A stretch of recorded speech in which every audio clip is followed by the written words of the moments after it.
What up? What's up, fellas? Where y'all going? You say their name, say Chambers are looking for you. Hey, they gone, they running, they be scared.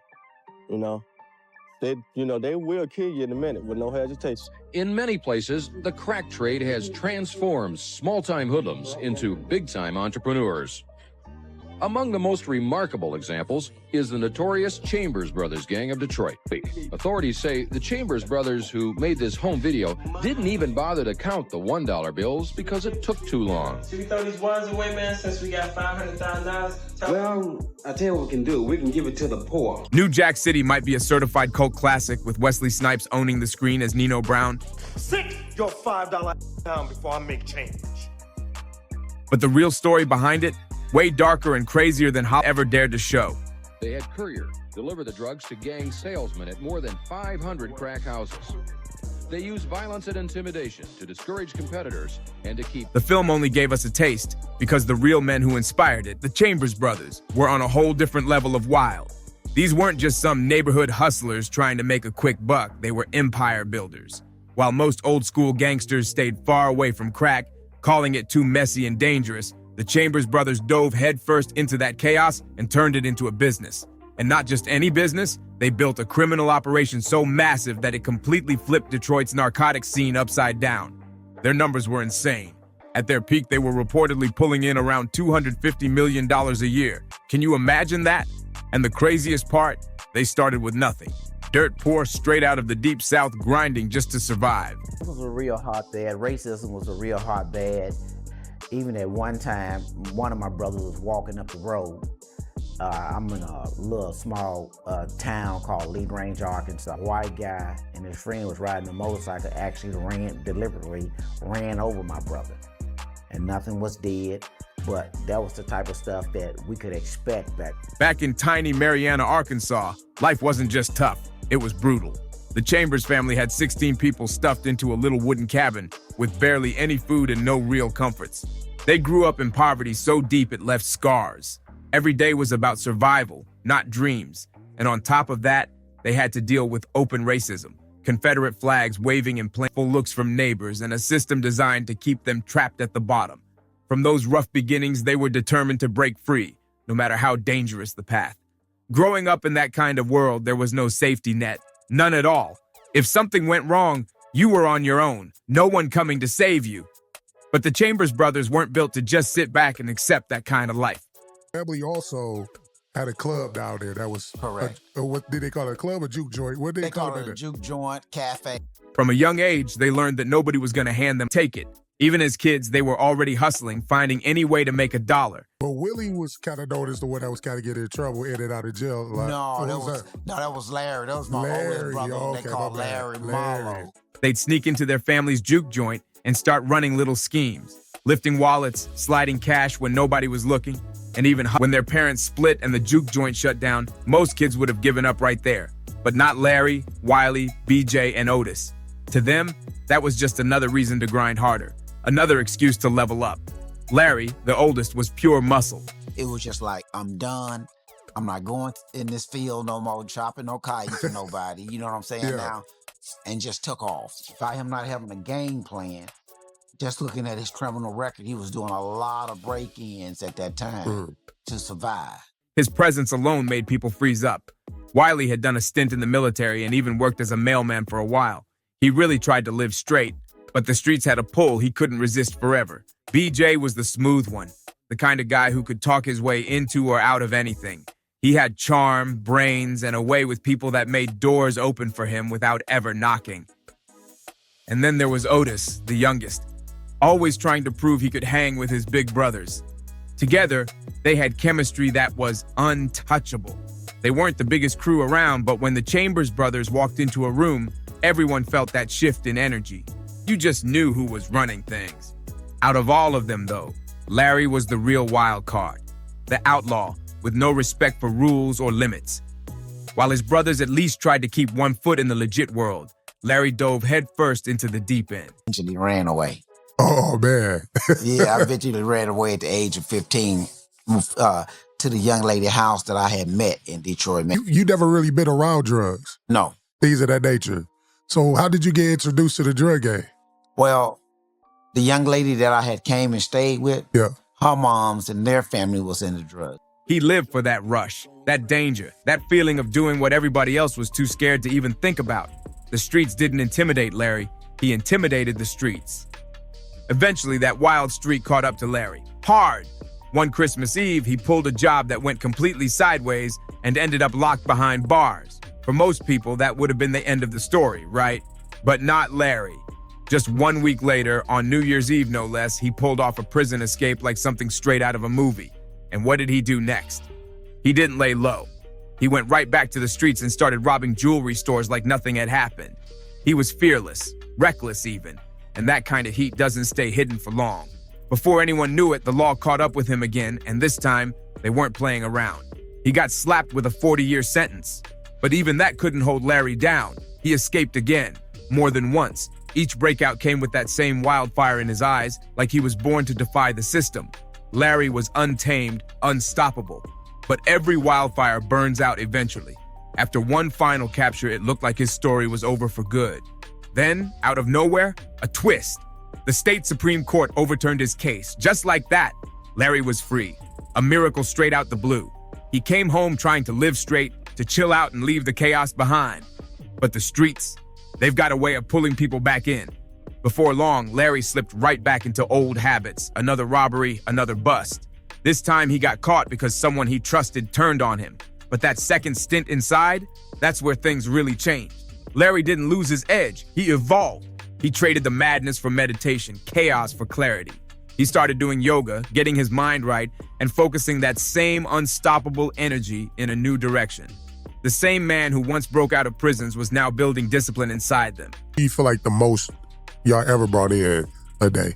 Well, we had got to a point where we was making at least $250,000 per day, every day. Damn. He transformed from a menace to a mentor, from a wild outlaw to a respected leader behind those walls. While Larry was finding discipline behind bars, Billy Joe Chambers and the rest of his brothers were out in the world trying to rewrite their story. Life back in Arkansas was rough. Farming barely put food on the table, and the future looked empty. So Billy Joe made a bold move. He packed up and headed north to Detroit, chasing a shot at something bigger. At first, it seemed like he'd finally caught a break. He started out small, hustling in the marijuana game, stacking a little cash, tasting that first bit of real success. But then came the crack era, and the entire game flipped overnight. Billy Joe didn't just dive in blindly, though. He sat back, watched, and studied how the streets were moving. What he saw blew his mind: fast money, endless demand, and barely any competition. The narcotics was spreading like wildfire, and those already in the mix were getting rich beyond belief. With the help of a trusted family friend who opened some key doors, Billy Joe decided it was time for the Chambers brothers to make their move. While most old-school hustlers stayed far away from the chaos, scared of what crack could bring, the Chambers crew saw nothing but opportunity. They thrived in chaos. It was their natural environment. They weren't part of Detroit's old crime network either, and that worked in their favor. Nobody saw them as a threat, just a bunch of country boys from Arkansas trying to get by. Well, I tell you what we can do. We can give it to the poor. But that made them dangerous. By the time anyone realized what was happening, it was too late. The Chambers brothers had built a full-blown crack empire. BJ was the mastermind on the ground, turning something as simple as a car wash and a corner store into front operations that ran smoother than a corporate chain. On the outside, they looked harmless, just regular family businesses. But behind those walls, crack and weed were moving like candy at a festival.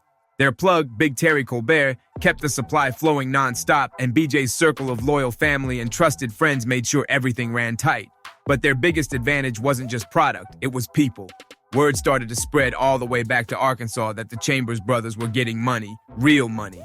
And that's when things really started to explode. Word spread fast. Everybody back home started hearing how easy it was to make money in Detroit if you rolled with the Chambers brothers. It sounded like a dream come true.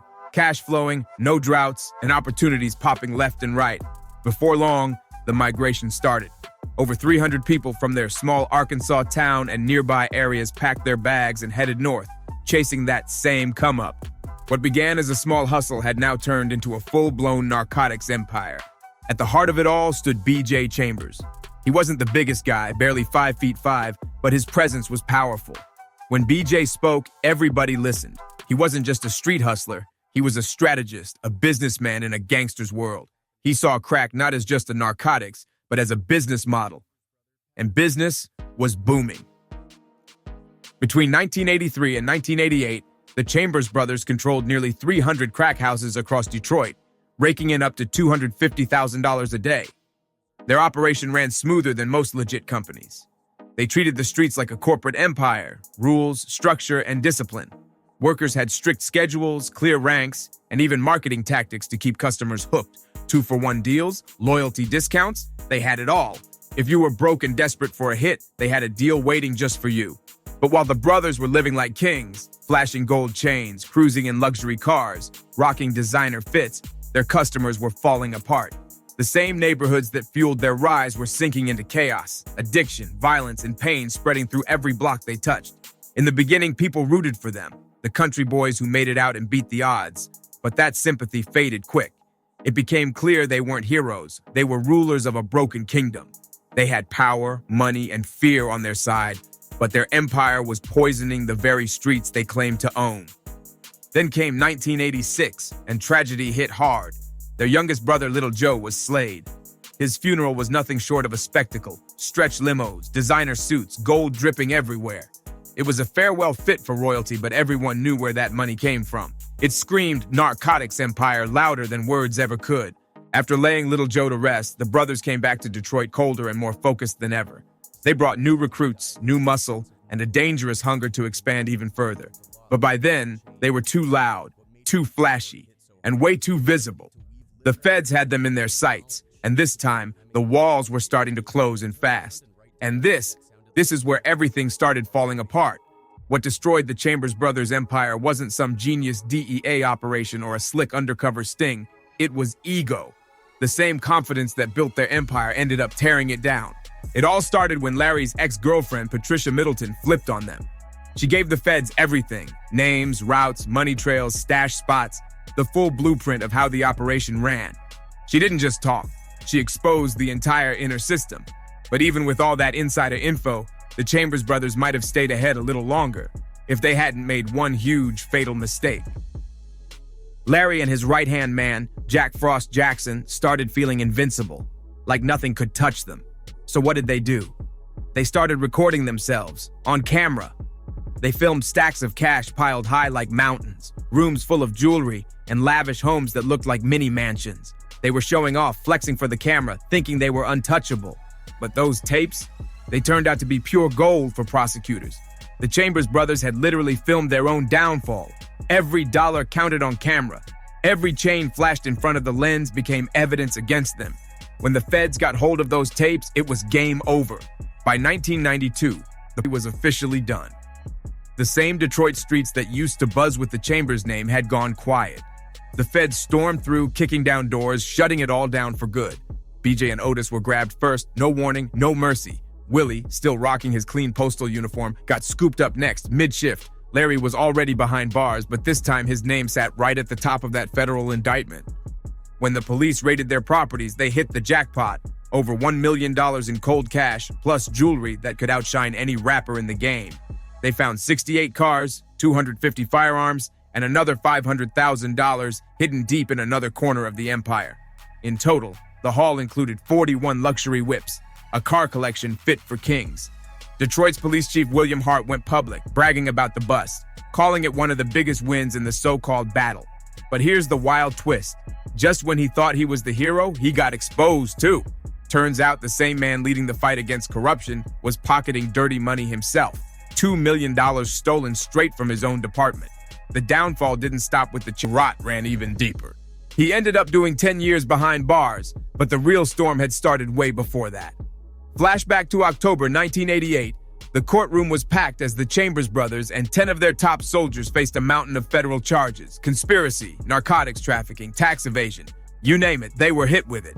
But what really dropped jaws were the witness statements. People told chilling stories. Accounts of Chambers and people out of windows, breaking hands, and crushing anyone who dared to sample the product without permission. It was brutality mixed with business, a dark reflection of how far their empire had gone. Some witnesses disappeared altogether, but by that point, it didn't matter. The empire was already collapsing. Then, tragedy hit again. In 1987, Their oldest brother, David Chambers, passed away from AIDS complications, sending shockwaves through the family.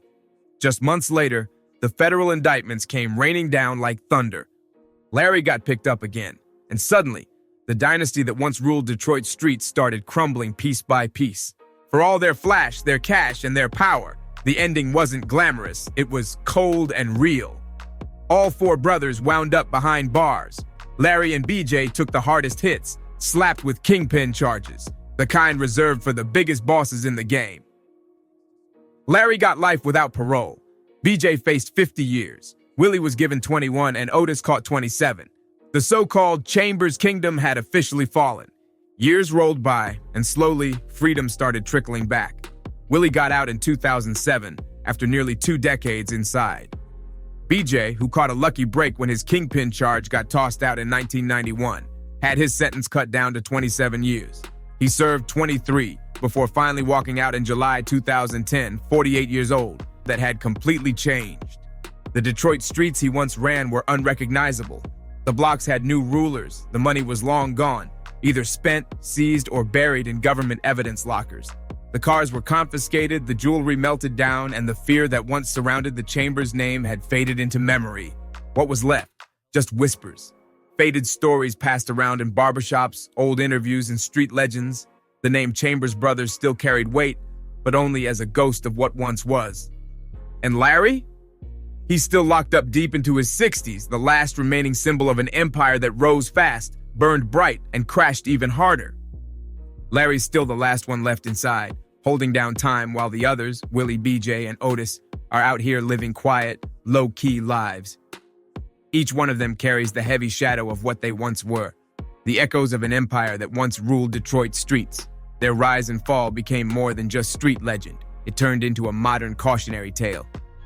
Their story ended up being featured on American Gangster, a reminder of how fast the dream can flip into a nightmare. But even more famously, it inspired one of the most iconic films of the early 90s, New Jack City. And behind that masterpiece was Barry Michael Cooper, a former journalist turned screenwriter who understood the pulse of Black America like few others. At the height of the crack epidemic, Cooper wasn't just watching, he was documenting. He wrote about the chaos, the pain, and the desperate ambition that was reshaping entire neighborhoods from Harlem to Detroit. His experiences gave him the raw material to craft something real, something that hit deep. When New Jack City dropped, it wasn't just another crime flick, it was a cultural earthquake. The movie had grit, soul, and truth. Wesley Snipes brought Nino Brown to life, a charismatic but ruthless kingpin who mirrored the same hunger and danger that defined the streets during that era. But Cooper didn't stop there. In 1994, he followed up with Sugar Hill, another powerful crime drama that again featured Snipes, this time digging into the complex bond between two Harlem brothers trying to escape the narcotics game that had already consumed their world. That same year, Cooper dropped Above the Rim, a raw, street-level basketball story starring a young Tupac Shakur, where dreams and the narcotics trade collided in heartbreaking ways. Together, these 3 films became known as Barry Michael Cooper's Harlem Trilogy, a cinematic deep dive into the soul of New York City's streets during an era when the American dream looked more like a gold chain, a beeper, and a bag full of fast cash. What made Cooper's work stand out wasn't just the stories, it was how he told them. He could blend literary finesse with street wisdom like no one else. One minute he could quote Hemingway or Dostoevsky, the next he'd drop dialogue that sounded like it came straight from a Harlem dice game. Critic and filmmaker Nelson George once said Cooper wasn't just writing scripts, he was translating a whole world onto the big screen. He didn't glamorize the narcotics life, he exposed it. The hunger, the power, the pain, the betrayal, the heartbreak, it was all there. Cooper showed what it really cost to chase the street dream, and that truth still hits just as hard today. Barry Michael Cooper painted a picture that hit hard and hit home. He showed young black men chasing fast money, not because they wanted to be criminals, but because back then, in those neighborhoods, choices were limited and survival was everything. He once said, "I wanted to detail their voices, the way the hustlers talked." Cooper even compared his work to The Great Gatsby, only this time, the mansions were crack houses and the green light at the end of the dock wasn't a symbol of hope. It was a gold medallion shining from a thick rope chain. And all of it started with his journalism back in the mid-1980s. His groundbreaking article, Kids Ending Kids shook the media world when it dropped in the Village Voice. The piece exposed the brutal truth. Teenagers, some barely 13 years old, were deep in the narcotics game, pulling in thousands every week. They were rocking designer gear, flipping beepers, and cruising around with cell phones back when those things were rare and expensive. That's where the term New Jack came from. Cooper lifted it straight from the streets and turned it into a movement, a whole cultural wave. The impact was immediate. Just weeks after that article hit, Cooper was flying first class to meet Quincy Jones himself. Quincy had brought him in to help rewrite a film about Harlem narcotics lord Nicky Barnes, but Cooper had a different vision. He flipped the entire concept, brought it into the crack era, added new depth, new energy, and created one of the most unforgettable characters in film history, Nino Brown. The result? New Jack City exploded onto the scene, shaking Hollywood to its core. It wasn't just a movie, it was a statement, a raw, unfiltered look at power, pain, and survival in America's forgotten streets. And from that moment on, black cinema would never be the same again. Barry Michael Cooper passed away on January 21st in Baltimore at the age of 66. But even though he's gone, his legacy still echoes, loud, proud, and powerful. His pen gave a voice to the streets and told stories that no one else dared to tell. Thank you for watching.